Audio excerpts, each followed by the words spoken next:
So basically आज के lecture में हमने Node.js पे एक एपीआई बनाई थी, जो कि मैं आपको एक बार विजुअली दिखा देता हूं। यहां पे Node.js के अंदर हम एक एपीआई बना रखे हैं, जूम कर लेते हैं इसको थोड़ा सा। ये एपीआई जो हमारी है, ये हमारी है रजिस्टर की, यहां हमने बना रखा है app.post करके, और इसका जो यूआरएल है वो /register करके दिया हुआ है। इस एपीआई से डेटा हमारे डेटाबेस में जा रहा है। हमें अब ये चाहिए कि हमने हिट जब किया, एपीआई जब हिट कर रहे हैं, तो ये जो एपीआई है ये कहां पर है, मैं आपको एक बार यूआरएल समझा देता हूं। ये एपीआई कुछ इस तरीके से बन रही होगी, localhost:5, ये आपका पोर्ट नंबर /register, ये यूआरएल है इस एपीआई का। इस यूआरएल पे जब रजिस्टर पेज को हिट किया जाए, तो हिट करने पे वहां से ये डेटा लेके बैकएंड को पहुंचाए, बैकएंड उसको मोंगोडीबी के पास पहुंचाए। इस तरीके का काम करने जा रहे हैं हम यहां पे आज।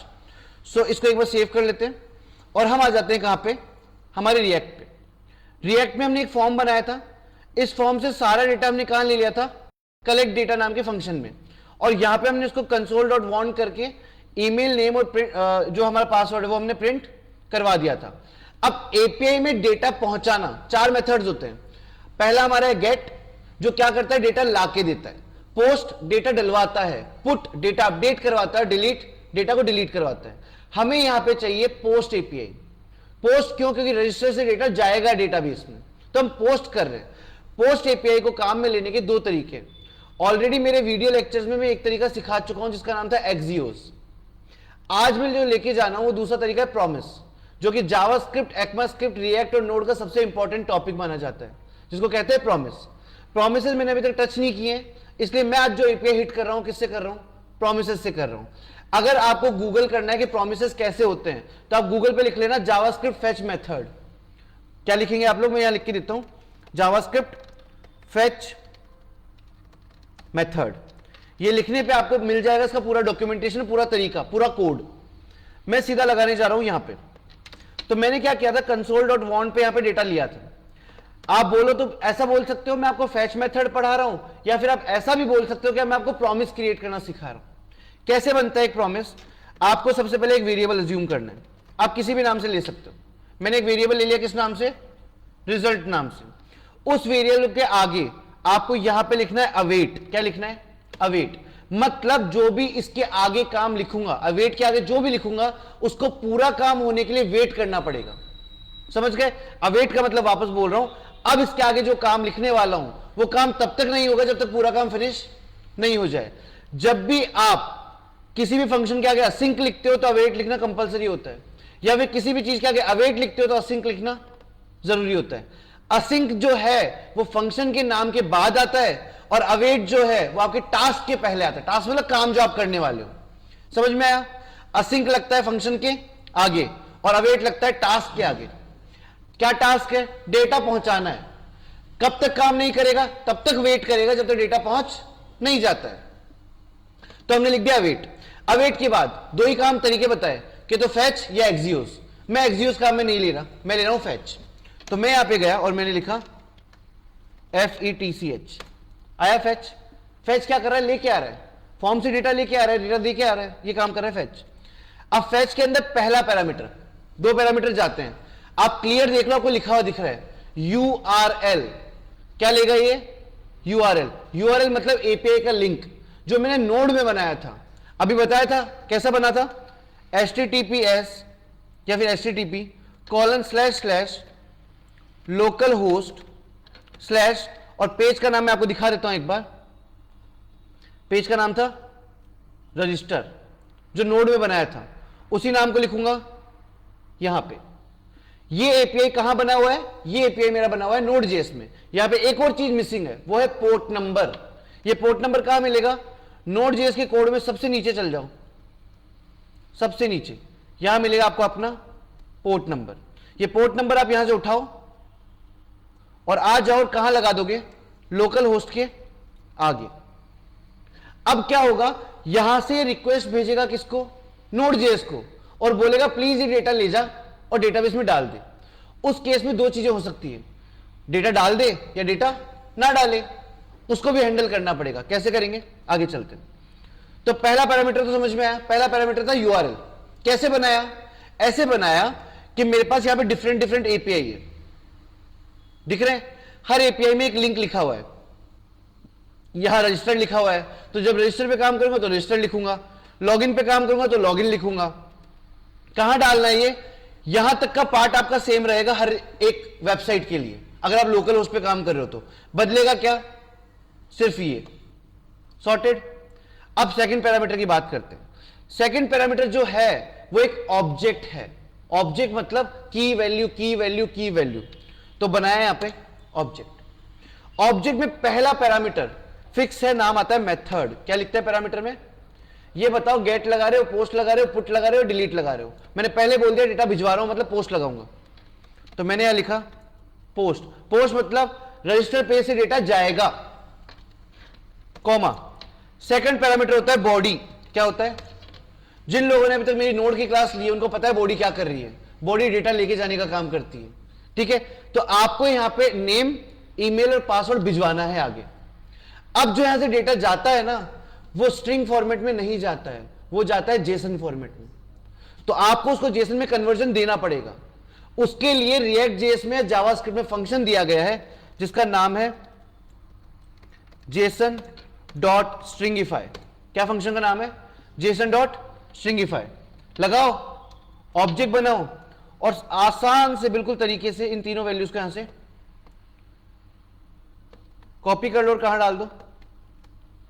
पहला, सबसे पहले ये बताया कि कहां पे डेटा जाएगा, वो यूआरएल डाल दिया। फिर ये बताया डेटा का करना क्या है, डेटा भिजवाना है। फिर डेटा क्या भिजवाना है, वो डेटा दे दिया हमने, दे दिया। डेटा देने के बाद यहां पे लगाया कॉमा और अगला पैरामीटर, उसको बोलते हैं हेडर्स। क्या बोलते हैं?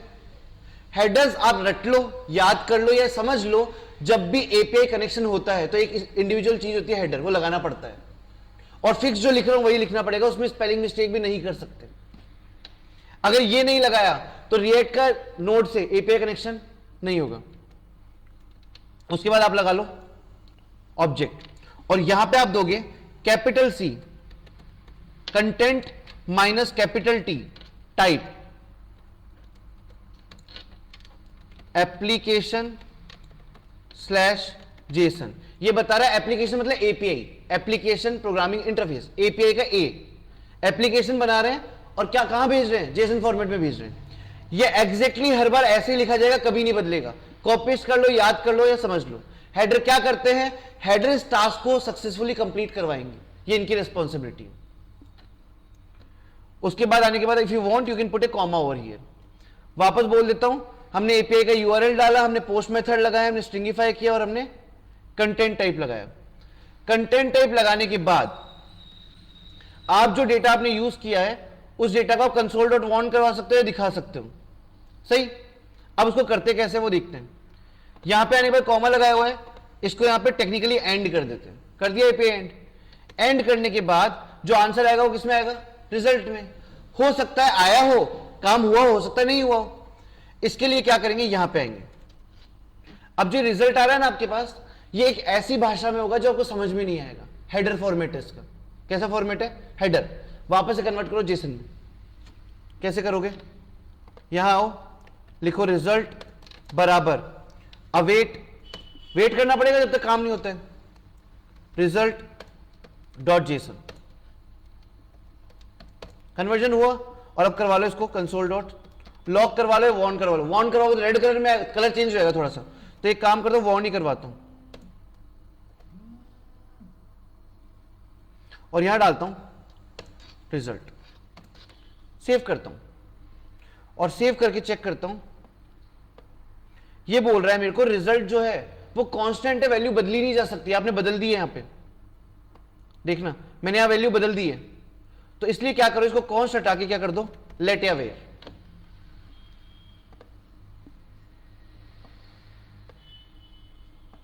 हमने लेट या वेयर कर दिया है और नीचे जाके देखते हैं परफेक्ट इंटीग्रेशन हो गया है। अब आराम से जाके इसको पहले सेव करते हैं। हो गया। अब जाते हैं और किसको सेव करते हैं, नोड को।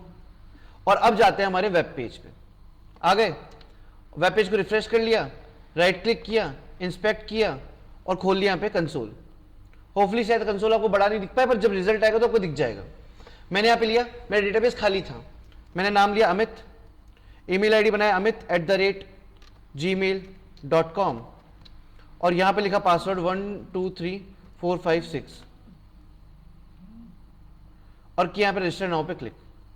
रजिस्टर नाउ पे क्लिक करने पे डेटा तो मेरा आ गया है, पर मुझे एक एरर आई है, network error when attempting to fetch resource. API connection हो गया पर डेटा नहीं भेज पा रहा है मुझे। क्यों नहीं भेज पा रहा है? अगर मैंने रिएक्ट की क्लास ली थी तो मैंने बोला था कि पोस्टमैन से चला जाएगा, पर जब एपीआई लिंक करोगे तो नहीं जाएगा। इस इशू को बोलते हैं कोरस इशू। कौन सा इशू? मैंने चला के क्रिएट किया ये इशू, मैंने ऑलरेडी यहां पे कोड डाल दिया था कोरस का, वो मैंने हटा दिया है। कोरस क्या है? रिएक्ट को नोड से जब कनेक्ट किया गया तो हैंडलिंग कौन देखता है? Coarse, CORS। आप इस लाइन को यहां से कमेंट हटा दो और इस लाइन को यहां से कमेंट हटा दो। ऑलरेडी मैं क्लास में पूरा एक लेक्चर ले चुका हूं इस पर। सेव करो, सेव करने के बाद वापस से रिफ्रेश करो। हुआ? एक नया डेटा डालते हैं, गीता नाम देते हैं, gita@gmail.com and 12345 register now. Data गया, हिट हो रहा है शायद, है ना? अब मैं जाता हूं यहां पे और चेक करता हूं मेरे मोंगोडीबी पे आया और क्लिक किया पे फाइंड पे, परफेक्टली। मतलब हमने आज 4 चीजें जोड़ दी है जिसको बोलते हैं MERN stack. M for Mongo, R for React, N for Node and E for Express. चारों जुड़ के आपका मर्ज स्टैक का पहला एपीआई इंटीग्रेशन हो गया। हमने कोई डेटाबेस कनेक्शन से काम नहीं किया है, हमने प्रॉपर एपीआई बनाया और एपीआई जोड़ा है। यहां तक का काम जिसको समझ में आ गया वो मर्ज स्टैक के आगे सारे पेजेस का काम करने के लायक है। अब मैं रोज एक एक दिन करके, मेरे पास 5 से 6 पेज है, मेरे को रजिस्टर करवाना है, लॉगिन करवाना है, add product, delete product, update product, validations, खत्म। इतना काम करवा के मैं छोड़ दूंगा, फिर कैटेगरी, सब कैटेगरी, ऑर्डर्स सब आप खुद बना लोगे। मैं 4-5 एपीआई बनवाना सिखा दूंगा। सॉर्टेड है? तो एक एक क्लास में एक एक एपीआई पकड़ूंगा, 7 से 8 एपीआई है, सारी बना के दिखा दूंगा एक बार। परफेक्ट, यहां तक क्लियर है, सॉर्टेड है। आज के लिए यहां पे एंड कर रहा हूं। Thank you so much.